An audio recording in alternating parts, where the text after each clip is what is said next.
Hello, this is Rebecca Fleetwood Hession, host of the Badass Women's Council podcast, and I am super glad that you're here today.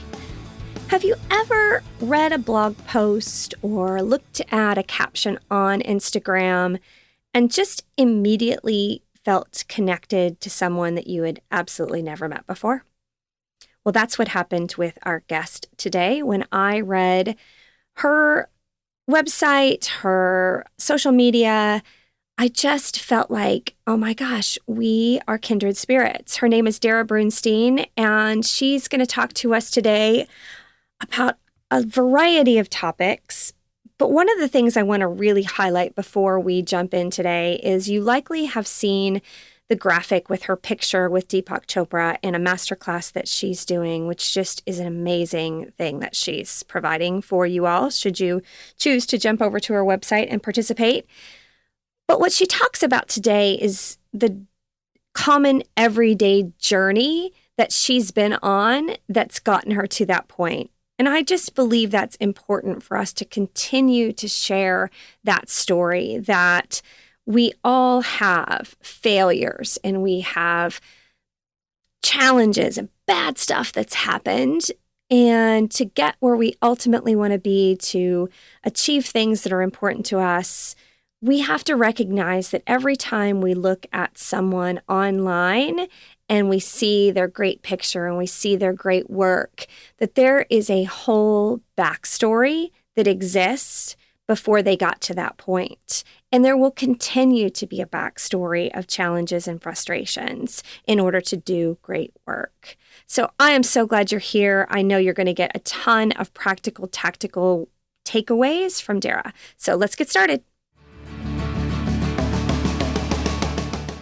Hey, Darrah, how are you? I am great, Rebecca. How are you doing? Super good. So it's good to have you on the show today. I can't wait to tell people how I introduced myself to you in an email. Should I just start with that? Yeah, let's dive right into that because I think it's perfect. It's stalker-like. Pleasant stalking. Pleasant stalking. So I found you somehow on social media. I think there was a shout out about podcasters and I jumped in on the conversation. But then I went and looked at some of the things that you have in your profiles, and I had this immediate connection to you and reached out with this really stalker-like email where I was like, oh my gosh, we have so much in common. We even use the same words. And I just was so excited about it that as I read the email back after I had sent it, of course, I thought, she's going to think I am batshit crazy. Well, fortunately I didn't. Otherwise we probably wouldn't be here right now. Exactly. But that's a great discussion for us to have today. Is so often when you see people that are doing things similar to what you're doing, if we're not careful, we can have that comparison perspective and block our connections instead of saying, oh my gosh, I love what you're doing. I'm doing some of that too. Let's collaborate and be even better together. And, I think that spirit that both of us entered into this conversation with, we had to kind of fight for it though, didn't we? I know I didn't always have that. Absolutely. I mean, I love what you're saying. It's this idea of collaboration over competition or comparison over collaboration. And it's not natural to look at the world and think, oh, there's abundance, there's enough for me. We are wired to believe in our capitalistic market that everything is scarce, which therefore means that if someone, like you said, is already doing it and it seems like they've gotten a pretty great portion of the market, then it is very natural. And I absolutely struggled with this too. And at times still struggle with it, to think it's been done. They already have it down. Who am I to do this? Like all the little critics in my head start firing very loudly and telling me to stop. And so props to you for reaching out, because I said to you offline that it demonstrates a lot about you, that you took it upon yourself to reach out and to fight those voices. And I've worked hard at that. And some, I'm not saying that tomorrow I won't be crying in my actual podcast closet about some other comparison. So we do battle it on a regular basis. And I think that's an important thing for all of us to remind ourselves and each other, is that we can overcome that, but we probably have to overcome it 100 more times, and it's totally worth the battle to make sure that happens. And the other thing that I loved about our conversation offline is I believe that we all are wired with really unique and specific gifts and talents. And the kindest thing that we can do in the world is bring those to others. And you and I, are wired for connection. We just, it's throughout your entire, I think you were born with that, and it shows up. And it's important for people like us who are wired for connection to bring the kinds of things, both content and events and things that you're doing that I want you to talk about, out into the world so others who may not be as wired for that still get the benefit of connection because we need it as human beings. Exactly. I think your point is so valid that we are all, as humans, just as a species, wired to be connected, to be seen, to be known, to be appreciated. Not everyone necessarily is like you and I are, though, on the one end of the spectrum where we can't help but put the puzzle pieces of the world together. Gosh, yes. But we all have that foundational sameness, which is exactly to your point, why I love that I discovered this in myself, and I love that you discovered in yourself, because you do need those people who are going to be the conveners and who are going to spark those connections that then have a domino effect positively for everyone involved. But it's interesting because I wonder if you're like me, where as I grew up, I didn't understand that at all. I felt like I'm not good at anything to the degree that everyone's championing it. I wasn't the star athlete. I wasn't the star student. You know, I was good at stuff. I got straight A's. I was captain of the cheerleading squad. I was on student government, but I was never incredible at anything. I wasn't going to be the valedictorian or president of the school or the person getting a college scholarship for academics or athletics. It just wasn't me. So I felt like I was always floundering, trying to figure out where I fit in all of it. And it wasn't until I was a young adult that people started reflecting back to me and saying, you are a connector. You don't even notice it because it comes so naturally to you. You take it for granted. And I really empathize with people like me, and I'm surmising you, Rebecca, who we don't have the skills that are the obvious ones, but they're these quote unquote soft skills that underpin so much other stuff for people to succeed or to live in their fullest, best ways. But we have to figure that out so we can champion it. And often it means relying on our community and our networks to help reflect it back on us. Oh my gosh. I wish you were my neighbor. We would have Thank goodness for technology. We would have so many rich wine-filled porch discussions, I think, maybe. And I'm just in my head going crazy because just last week I spoke at my old high school. Cool. How crazy of a connection is this conversation already? And what I said to them was, I didn't know what I was going to do when I was sitting in that seat 35 years ago. And I think we put too much pressure on high school, even younger children, and we put too much emphasis on what are you going to be when you grow up? Yeah. And when we do that, people like you are looking around thinking, I'm not an engineer, I'm not a scientist, I'm not a teacher, and just the traditional professions that we've seen. And then you start to think, what am I going to do? Because it's not so specific. And I prefer to work with my clients, and the things that I write and teach about are your life is really a breadcrumb trail of discovery.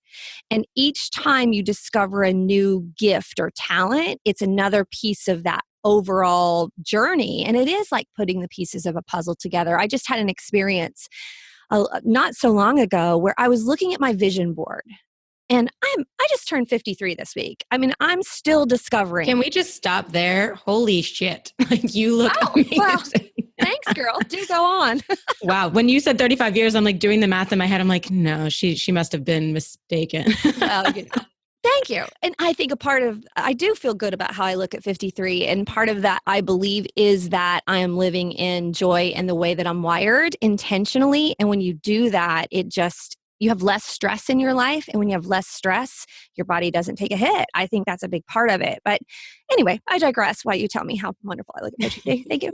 But I was standing back looking at my vision board, and I was getting frustrated because I had all of these things on it that I love. And I was trying to figure out how they fit together. And I had that business-minded marketing hat on that day. And I thought, okay, if you're going to be good at any of this, sister, you're going to have to take some stuff off. And then I thought, what kind of a person takes stuff off their dream board? That just seemed like a bad idea as a coach and somebody that inspires others. And it was just a divine moment where all of a sudden I saw how it all fit together. And it was like God handed me the cover of the puzzle box and was like, hold up, girl, don't give up on any of that stuff. Here's how it fits together. And if you were to stand back and look at it logically, it doesn't make logical sense from the perspective of what we put on people in terms of professions.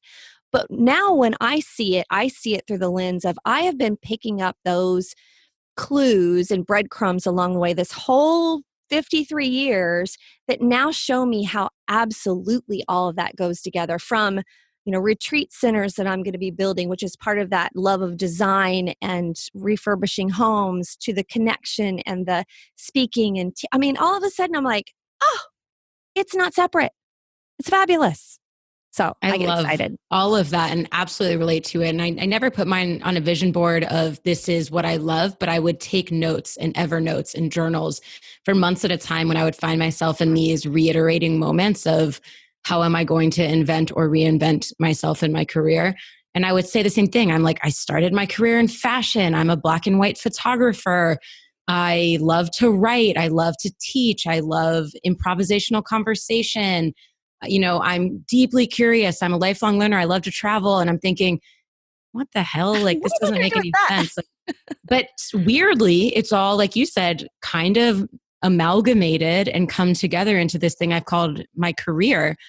And when I look back at the steps, I'm like, oh, that makes sense. But when I was in them, I didn't understand that they were all going to play out. I didn't know that starting a credit card processing company would open certain doors and teach me certain lessons, to then help me start the networking events company, to then have me write a kid's book on financial literacy, to then have me do this type of writing and content creation and teaching that I do now. And it's funny what you said too, because it makes me think of Michelle Obama's book, Becoming, and this idea that we are always becoming. And this is how I feel in my life, that as someone who values more than anything learning and growing, that if I don't feel that I'm growing and learning and therefore becoming and always in that process, then I feel like I am depleting or even dying, as grotesque as that sounds. And so when people say to me things that seem very simple, like, who do you want to be in 10 years? Or what do you do? Or, anything that feels definitive, I really struggle, because I want to always be becoming, and because I don't really love being fit into a tiny box of that question. And it's actually a lot of my work around teaching about relationship building to uplift everything that you want to create in your life as the gateway to opening those doors. A lot of what I teach is to not ask people that question, because I think it's limiting. I think it makes people feel like you're judging or critiquing them. It makes them often feel like you are wanting to transact with them rather than actually build a relationship and get to know them for who they are, not just their title. And, part of that probably just comes from my own challenge with answering it, because I'm like, well, would you like me to speak for several minutes, or would you like me to just give you a soundbite? And so, yeah, I'm with you 100% on the fact that we don't all have linear paths. I'm a big champion for nonlinearity. I'm a big champion for people in any stage of your career really stopping and pausing and thinking, is this fulfilling? Am I putting off and deferring everything I want until later? Am I able to live a life that I actually feel alive in now? Like, am I actually living rather than just making a living? It's so much of that. And that for me caused me to rejigger a lot of my businesses in my life when I realized that they were consuming the life that I actually wanted. Oh, so much. Yes. I'll give you what I have always said when people ask me about the 10-year plan, because at the time, I was working for the Franklin Covey organization, which is all about planning and goal setting. So as a top performer there, the expectation is you better have a plan and goals. And when people would ask me that question, I would say, I don't know, I haven't created it yet. Because even in my traditional roles with the company, I still very much would make them work for my gifts and talents. And so I totally buy into everything you just said. I'm definitely the person who is wired as a type A, check the boxes, get shit done person. However, coming into 2019, I made this big shift where I said, instead of I have this very detailed process that's actually a guide on my website because I still think there's value in it for people. I would, at the end of every year, close out. My birthday is in November. And so on my birthday every year, I do a deep dive into a written public reflection on here's what happened in the year and here's what I learned. Mm-hmm. So it helps me not just blaze through the years and forget. And for me, it's a time capsule. And then about 6 weeks later, the year is over. And I would always do this. Okay, let me build on the reflection and think forward and create the intentions. And so I would write a detailed list of goals. And then I would create a list of mantras that were just adjectives of how do I want the year to feel. And I would pick between 1 and 5. And then I would narrate it all. As a writer, I wanted to feel what it felt like for all of these things. Exactly. And for it not to live in buckets because our life doesn't live in silos. So I thought, okay, well, if I want to travel at this amount and I want to be at my friends' milestones and I want this business to be like this, how does that play together? And so through the narration, I would do that. And then I would make a vision board. And it was this arduous process, but I always really relished in it until the end of 2018. I hit this point where I realized a lot of great stuff in my life has actually happened when it's gone unplanned and things have just clicked. And I've let the current guide me with intention, but I haven't resisted because I held so steadfastly to the thing that I committed to. When there's been many times that I'm like, well, I said I'd do this or I'd build it to this. I'm going to white knuckle it to get there because I said I would, even if no one knew. But I was so beholden to my own commitment. Instead of these moments where I was like, well, actually the current is taking me left instead of right. Let me just see where that goes. And things have unfolded so much more beautifully and quickly that I said in 2019, my only goal is to have less goals this year and see how it happens. And so far, we're off to a great start. Just last night, I was on a walk on a trail here in close to my house with a girlfriend, and we were discussing this exact thing. And the book I'm writing right now is about rising and thriving because I spent a large part of my career, and I use the term white knuckling through it. And I would stay up all night. I would do whatever it took. I was always willing to do what it took to succeed. But now I realize that I could have succeeded far more and with less strife. So we use the word strive. I'm a word nerd, so here we go. So writer alert, both of us. Okay, so when we use the word strive, which we do, and we've used it as a badge of honor as high achieving women, I'm going to strive for that promotion. I'm going to strive to hit that goal. The actual word means to battle and conflict. And I started thinking about that as I was writing a few days ago. And I thought that describes so much of what I was doing to achieve. And when you use the word thrive, it means to grow and prosper and flourish. And it has its roots in floral, right? And it actually means when the stem of a flower rises up to the sun and its roots spread out through the soil.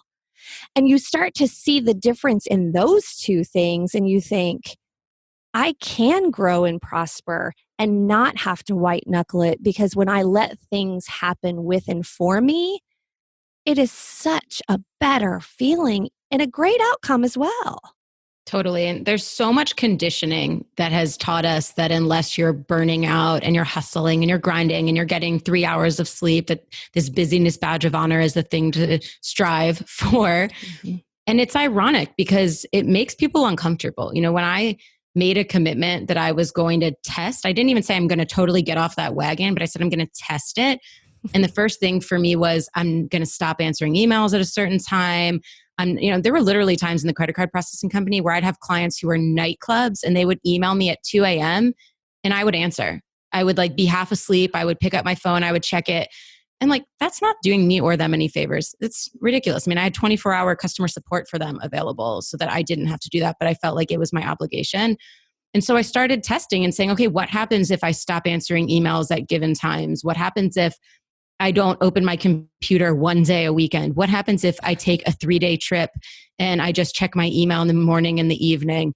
And I realized that not only did things not fall apart like I suspected that they would, but that I came back more energized and creatively with better ideas to everything I was doing, that suddenly I felt like a time creator as opposed to this person who was constantly stressing, looking for these like nooks and crannies of time to fill in the stuff I wanted to do.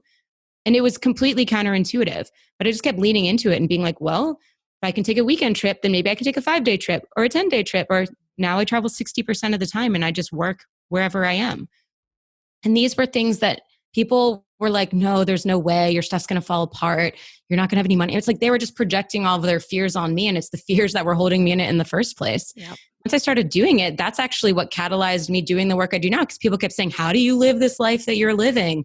And I was like, well, it's actually not that hard. I just had to be intentional and start to move in that direction and get my mindset fixed and build businesses that elevate it and don't consume and completely squash what I really say I value, and then build a community to help me thrive and open the doors and actually have fun together. So it's this like fairly simple formula, but takes a lot of intention to get off the moving train.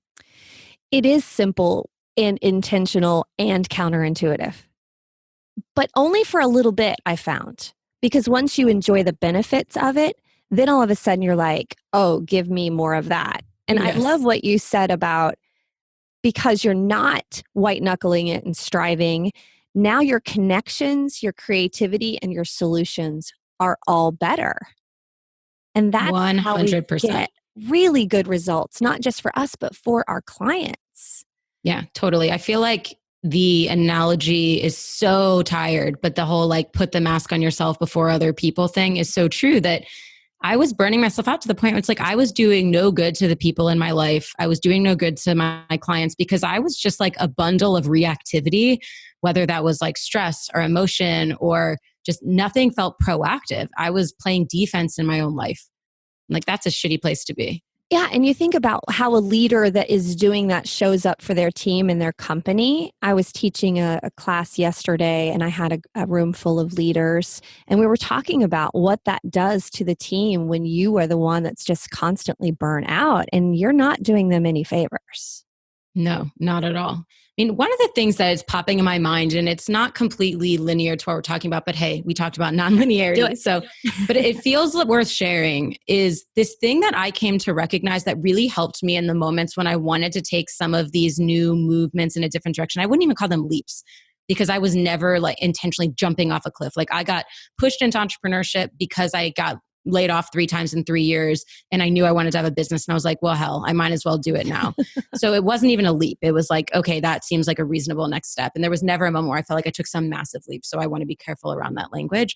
But this idea for me that I've come to recognize about what I call borrowed confidence, that there are a ton of moments in my life and career where a next step felt really scary. And for any of us to grow, you've got to step outside of the stuff that you're familiar with. And that often brings up fear. And the way that I've often assessed that or tackled that is by using borrowed confidence. And so I've looked for moments when other people have a confidence in me when I didn't have it in myself, and I've just leveraged it to get me to the next rung. And so that has looked like, most recently, it's in my collaboration with Deepak Chopra, where we had a series of events last year that brought us together, and we had some wonderful conversations and interviews. And each time it happened, I felt like, whoa, that was such a gift. And I'm going to savor that because that's a one-time thing. And then as it continued to evolve, it came to a point where I had sent him an email, and within 15 minutes, he had written me back, and we had basically said, hey, we think we should start this video series together, but that wasn't the intention of the initial email chain. And when he decided to do this with me, and he said, okay, I want to release videos together weekly, heretofore with you, and we're going to title it both of our names, like this whole thing where it was like this equal parts he and I, whereas I looked at him as this guy way on this pedestal, and I'm just some like random person who had followed his work and read his books and done his meditations for years. I stopped for a minute and I thought, if you don't take this moment in and recognize that this man could have chosen any person on the planet and he chose you, and even though you don't fully understand why because you doubt yourself, you need to borrow what he sees in you and ride it until you believe it in yourself. And that's exactly what I did. And now I feel like, okay, even though I never had to ask Deepak, why did you choose me and what did you see in me? I was able to understand and embody that we are all mirrors for each other. And that if Deepak was the mirror that I was attracting, then I was needing to understand and really embody that for myself. Oh, that's beautiful. It's beautiful. On the last podcast that I recorded, my guest, Joan Rosenberg, who wrote a book, 90 Seconds to the Life You Love. I might not get that exactly right. I'll go back and fix it in the show notes. But she talks about receiving compliments as a part of the process in therapy, even. And I was thinking about that as I was writing this weekend and what that does to affirm our gifts and talents, because I started to look at the things I was being complimented for. And I thought, this is the best way possible for me to help my clients discover their unique gifts and talents when they're not always able to see it in themselves, is now to ask them, what do you get complimented for? And let it be as simple as, you're kind, or, don't overthink it. Just receive it for what it is. And then just let that be a part of your breadcrumb trail to discover those things that people see in you. And it's exactly what you just said beautifully. Thank you. Well, there's two things that I tactically would like to share to help people with that. Please. One is I keep an Evernote file on every random nice thing people say to me, email me, text me, because there are absolutely moments where I'm thinking like back to the start of our conversation, like, I don't have it in me. Who am I? This isn't helping anyone. Why am I even doing this? And I will then go back there and I'll be like, oh, just kidding. Here's what this person said and this person said. And I never even met that person. And they told me that this helped them in that way. And it's really life-giving. And so I recommend start that file, start an Evernote, start a note on your iPhone, do whatever you need to do. But that's super helpful. It's also helpful if you're in business because you can use those as testimonials. Oh, absolutely. Good point. Dual purpose. And then the other thing is I created an article for Forbes on this that if you could put in the show notes, or you can just Google Darrah Forbes and then network and finding your path, you'll find it. But basically it's this series of 7 or 9 questions that are designed to ask your network to help you find your own path and have them reflect back on you, your blind spots. So it's questions that are much in line with what you're talking about, Rebecca. So things like, and most important, it's not a reciprocal exercise. It has to be one-sided so that people don't fear being candid with you, waiting for you to come back to them with a response. So they know this is going to be one-sided. And I prefer it in writing so you can hold on to it and analyze all the different answers together. I like to get 10 or 20 at a time from people in different stations of your life. But the questions are things like, when do you see me in my most, like, when am I most powerful? When am I least powerful? What's something you know about me that you don't think I know about myself? What's, something that you think is actually something you don't love about me or that has hurt you in the past, or, things of that nature. Because it's meant to draw out the full spectrum so you can see some truth in yourself that maybe you knew and maybe you didn't. But for me, when I go through these exercises, I'm usually able to suss out 1 or 2 things that were things I didn't see and that were patterns across the board. And so much like the connector theme that we began the conversation with, while I didn't use this exercise to do it, it was the same thing. I was having these informal conversations with people whom I know, and they were reflecting over and over the same thing to me. And so this could do that for you as well, where you're seeing, oh, like people appreciate this thing in me. One of the questions is, what do you come to me for when the cards or the chips are down? Because that's going to really show you, like, good. What do people really come to you for? What do they really see in you? Because 9 times out of 10, it's probably something you took for granted in yourself. Oh my gosh, that is so very true. And our brains believe what we tell it. And that starts to build our story for our future. And so if we aren't intentional in receiving those compliments and receiving those things in a positive way, then we aren't able to truly thrive and live our best life. We've got to get comfortable with seeing that as what it truly is. That's good stuff. I love the practical, tactical. Those questions are really, really good. Thank you. I think it's important to like have both the inspiration, but the activation as well, that what do I actually do with this? Mm-hmm. And those questions are really easy, but sometimes scary and vulnerable way to get to the bottom of this. And not to dismiss things because we think, oh, it's not businessy enough or it's not enough of anything. I went through that when I was thinking about building my business. Is I thought if it wasn't related to some of the hardcore consulting that I had done in the past, that people wouldn't see me as smart and relevant and valuable. And I had to kick that out because while I can do it and I'm good at it, it's not the thing that gives me immense amounts of joy that I want to sustain and do over time. Yeah, that can be a really hard place to come from, because when you are good at something, you can just keep on doing it endlessly. And it can take a lot of inertia to create the momentum to get you out of that. And I'd say it's kind of like a breakup, where if something bad didn't happen, it's a lot harder to leave and walk away. And it's the same thing in your career with things that you're spending your time on. If things are fine and they're working, it's the whole like, if it ain't broke, don't fix it, which I totally disagree with. Right. Same. It's plenty of stuff that can be improved upon or isn't aligned that isn't broken, or that you haven't identified as broken. Just because it rhymes doesn't mean it's true, too. Yeah, sorry, Dr. Seuss. We get on these little things that get, the loops in our head. It's like, I'm not sure that's even true. It's just stuck in my head. So that's great. Tell our listeners about some of the other great things that you do, because I am totally fangirling your business model and the fact that you have taken what you're good at and built solutions. And I believe wholeheartedly when you're good at something, it's great to have a financial exchange, because the kindest thing we can do is bring our gifts and talents to the world. And as I have watched or looked at your profile and seen how you've taken what it looks like is each season in your life, you've taken the opportunity to connect that in some way, from the credit card company, the children's book in finance, and then the network under 40 where you were like, just talk a little bit about some of those things for our listeners. I'm really impressed by it all. Well, thank you. It's interesting because I started my career in fashion, and that was working for someone else. And I thought, you follow your passion, you do the thing that you're passionate about, and you build your career and your life around it. And I was so wrong. It was not a fit. It was something that I realized there's a difference between a hobby and a career. And sometimes they come together and sometimes they don't. And for me, they shouldn't have been together. So, I was laid off several times after that, as I had alluded to. And when I decided to start my first company with my twin brother 10 years ago, it was this credit card processing company. And I had to really reverse engineer the idea of it, because in my mind, I'm thinking, this is so unsexy. How am I going to get into this? I mean, let's just pause for a minute. Fashion, credit card processing. Totally. I mean, I got to show up at a cocktail party and be like, I'm in fashion. How cool is that? And people always wanted to talk to me about it.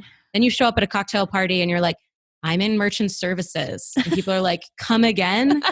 Or like, next, I'm not interested. And so it was really this like weird hurdle to get over mentally for me to realize I wasn't going to necessarily be great party fodder, but that I could get really interested in the business because of the day-to-day. And I think this was a really critical turning point for me, was understanding that you can become passionate about what you do, and you don't have to start by being passionate about the end product or service. And so when I really... Okay, pause on that. Pause. Yeah. Here's why I want you to pause. Many of our listeners are not entrepreneurs. They are working in a job, a role in corporate America. And I don't want people to over glamorize this entrepreneurial endeavor that you can't be happy and joyful unless you go do your own thing. So I'd love for you just to underscore what you just said, please. Yeah. Well, I want to give like secondary signer on the cosign on what you just said, that I am not a believer that entrepreneurship is for everyone. I'm also really intent on letting people know that entrepreneurship is not the American idolized, glamorized, from my garage to Facebook bought me 3 months later, that unicorns are mythical. And yet we all often think as entrepreneurs, or people who think that's the life of an entrepreneur, that that's what we're all striving towards. And I think that it's unhealthy and an unfair narrative. But so this idea that you don't have to begin passionate about the thing that you do but you can become passionate by proxy and by the simple fact that whatever you're spending your time day to day is way more important for you than the actual service itself. So my day to day in fashion sucked. Like I was lugging heavy samples around in the back of my car on clothing racks around 7 states in the Southeast, sleeping at 2-star hotels, eating alone at Carrabba's at the age of 22, thinking this is supposed to be sexy and cool. Like, no, it's not. Who cares if I got some free clothes along the way? When I flipped it and my brother brought this idea of a credit card processing company to me, and I thought about the tactical stuff, and I thought day to day, I'm going to get to interact across sector with business owners, help their bottom line, learn about their business struggles and their businesses, and manage my own schedule. Like those were things that really appealed to me and allowed me to get passionate and excited about the service that we were providing instead of the opposite. And as you asked me at the beginning of this conversation about, how did you blend these things you were good at and you're passionate about into what you developed your career into? Sometimes stuff just happened by accident too. It's this idea of flow that we talked about, where I was 2 years into this credit card processing company. Things were not going well. We had at this point just lost our 80% whale of a client of our revenue. I was a mess. My entire identity was tied to the success of this business, and it was not successful. So I felt pretty worthless. And suddenly a friend moves back to Atlanta from law school. And she said to me, where do I go to make friends after college? Everywhere I go, I'm either getting hit on, sold to, everyone's my parents' age, or they're all lawyers too. I just want to meet my peers, build friendships first. Maybe we can do business. I don't know, but that's not my goal. Where can I go? And like you, Rebecca, as a connector, I thought, well, I don't know where that is. I have never found it. I've been entrenched in the networking community in Atlanta with my credit card processing company. Why don't I just start it for you? And completely by accident, I backed into my second company at the weirdest time. Like my business wasn't in a place where I was thinking, oh, I have so much free time and flexibility to start this other thing. But I didn't start it to be a business. I started it to help her. Right. And people paid. And they said, do it again. And they said, do it again. And they said, do it again. And then Inc. magazine randomly showed up at an event without telling me and wrote about it. And then we got national and global attention, which had people then wanting to expand, which then made me stop and say, well, you better systemize this because people want this. And if your mission is to help people connect more authentically and organically and build friendships first and business connections second, then you better pony up and actually do that and not be the bottleneck here.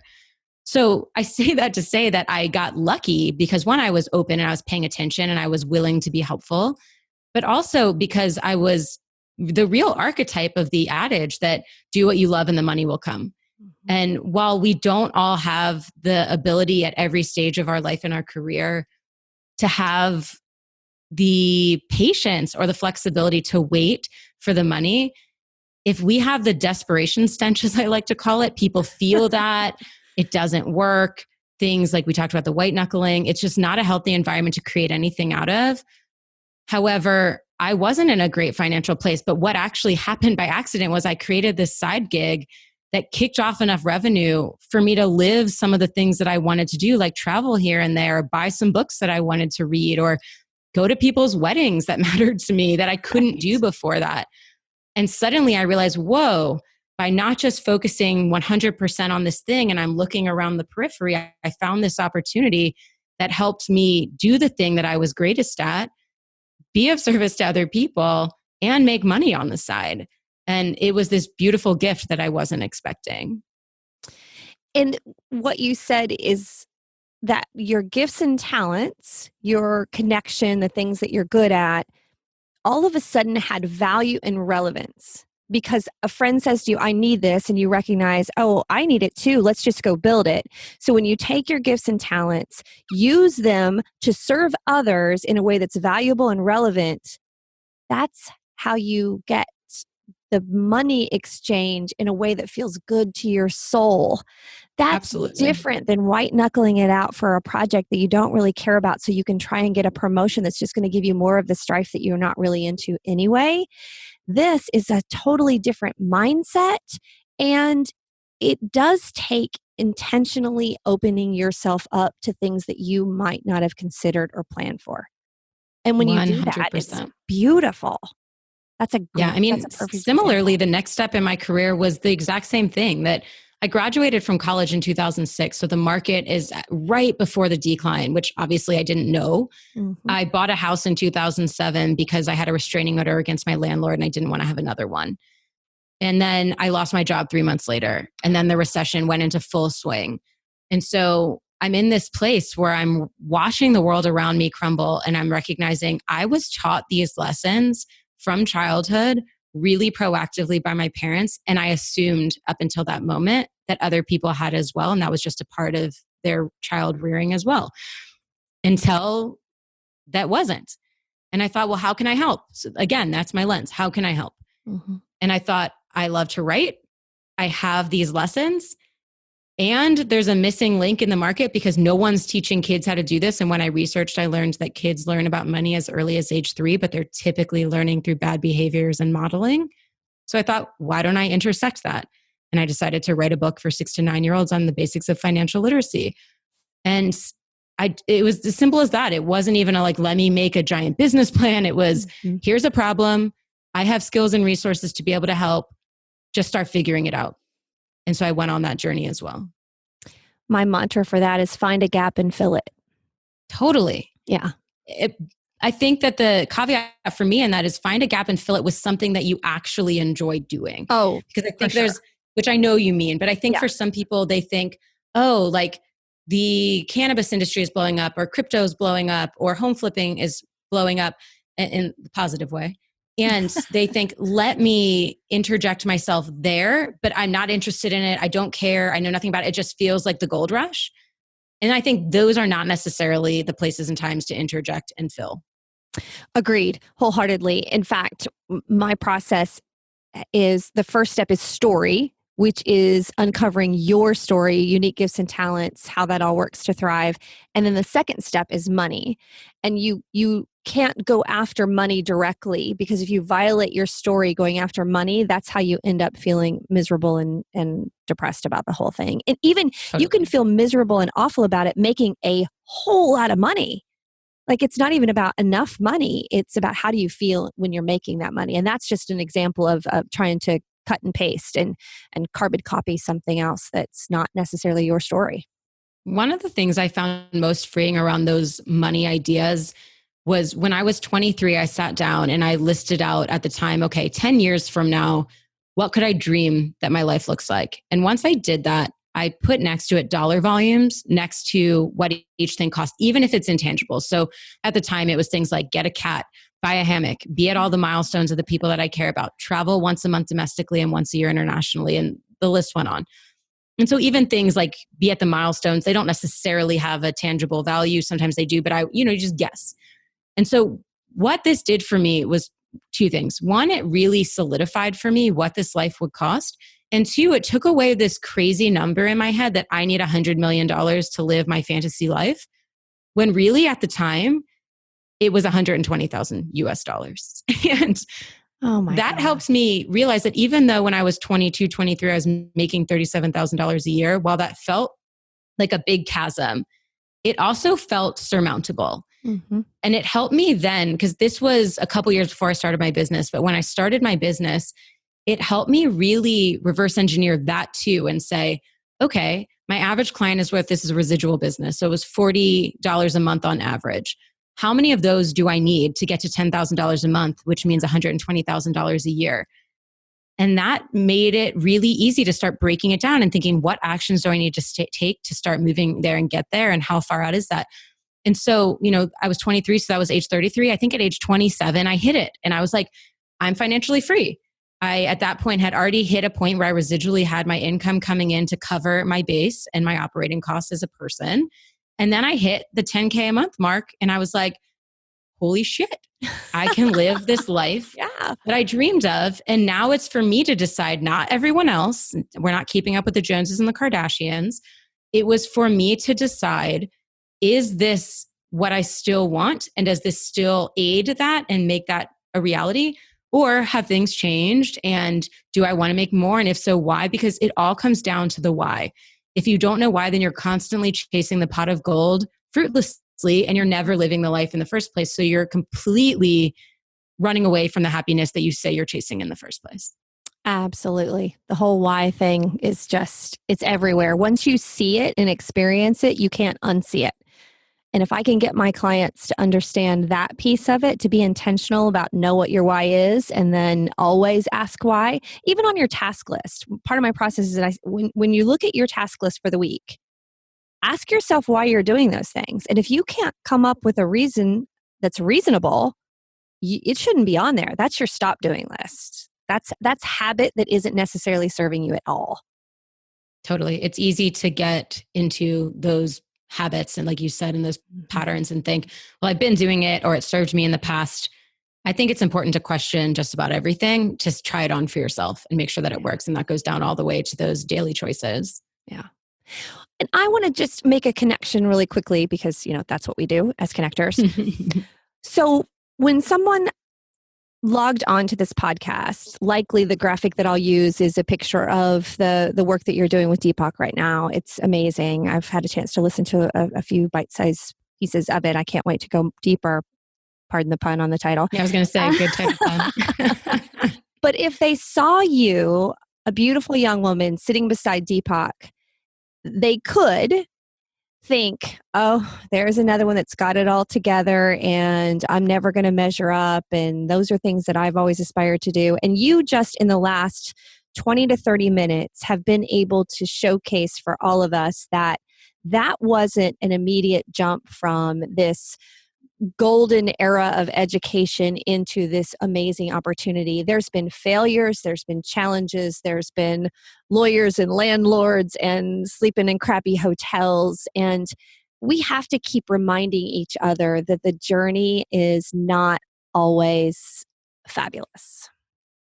I'm really glad you're highlighting it. And it's why I try to be very intentional about sharing those moments, which are just the tip of the iceberg, frankly, in all of the hurdles and challenges and mental roadblocks that I have faced to get to the place that I am now, where I'm still not immune to any of them. I've just learned how to resist less, how to understand that uncertainty is the only certainty, how to tackle the mental critics better than I have in the past, not perfectly. And it's why in my work, I do the same thing. It's every day I'm on Instagram and I'm sharing stuff that I hope is valuable and often is really true about, hey, here's the picture, but here's the truth behind the picture. Mm-hmm. Or here's what this took and here's what it took to get to that place. Because, we do live in this highlight reel culture. We live in a time where, unlike any other time, where our community and our tribe was very small, and it was great. It was easy to be great at something in there and find your place. Mm-hmm. Now it's easy and it's next to impossible to kind of avoid now looking at a global tribe and comparing yourself to that. So for me, it is critical to be transparent about the challenges and the roadblocks and the hurdles along the way.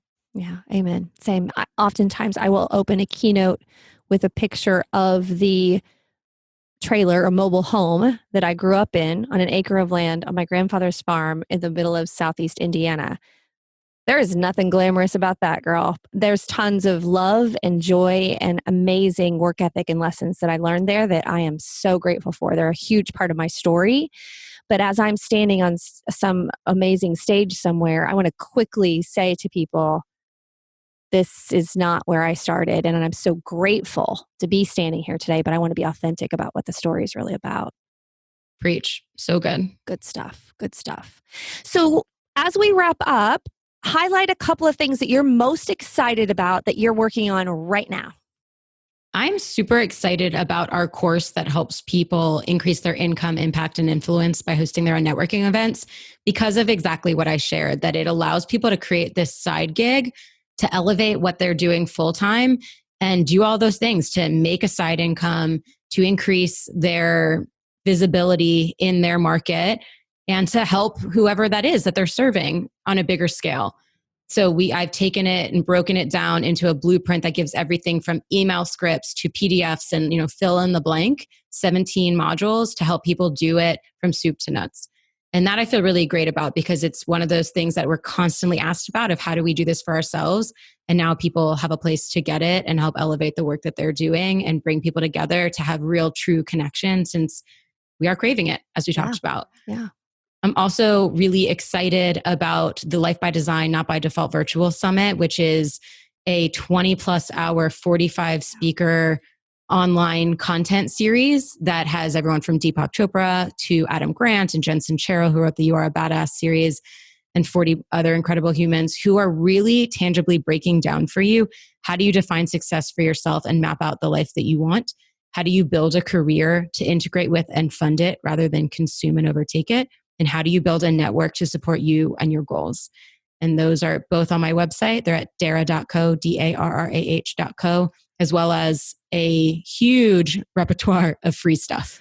Oh my gosh, so much great free stuff. I can't wait to highlight some of those specifically. The one I fell in love with immediately was the 55. What's the exact title? 50. Yeah, it's a long title. I don't expect you to memorize that one. It's the 55 best questions to ask to break the ice and really get to know someone, which I'm just going to brag on this for a second. It has been downloaded 1.2 million times. And it's because of exactly what we're talking about, that asking people what they do, having people feel like they're not really seen, that's not really what any of us are craving. We've just gotten into the habit of doing it. And it's the modern how's the weather for people, when really there's a lot of better ways to ask questions, to break the ice and get to know someone and build rapport and eventually figure out what they do.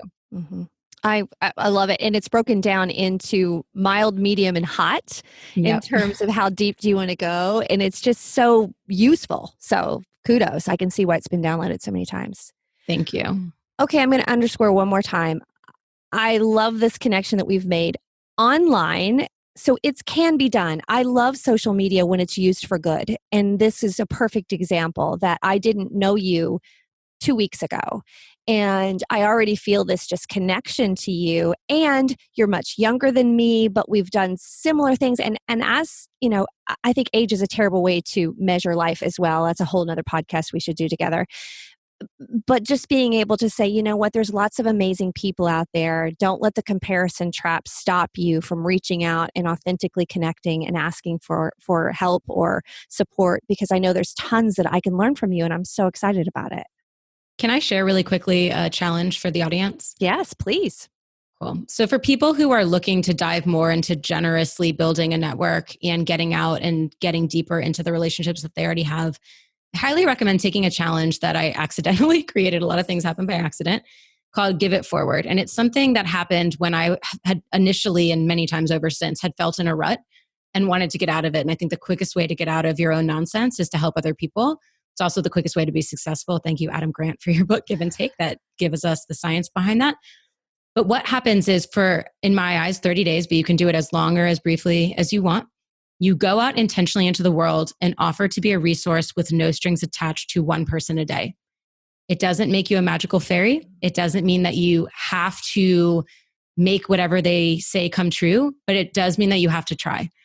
And what I have found through this process is so many beautiful things. One, it has made me really appreciate all that we each have to offer and sleep on and completely take for granted. Mm-hmm. Two, it has made me realize how easy it is to stay connected with the people in your life that you often lose touch with when you just reach out with a text, an email, or a quick phone call and offer this.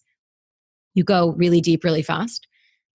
And lastly, it also has just demonstrated to me how much goodness exists in people, that when you tell someone, listen, there's no strings attached, and if you really want to do something, give it forward, and you can watch the ripple effect of goodness and how people truly want to help. You just have to give them an opportunity, or in this case, be the person to do it. How much springs from that? I'm a true believer in what I call the karmic retribution of giving, where I give to Rebecca, Rebecca gives to Jenny, Jenny gives to Joni, Joni gives to Sarah. And then somehow along the way, it comes back to me. I know it's to be true anecdotally, and through, again, Adam's work, I know it to be true scientifically, that is real. And when we stop looking at it from a what do I get, but what do I give perspective, that a lot of good stuff unfolds. And that's where we often get really energized and excited, because you reconnect to the source of what you have to offer. Beautiful. Thank you for sharing that.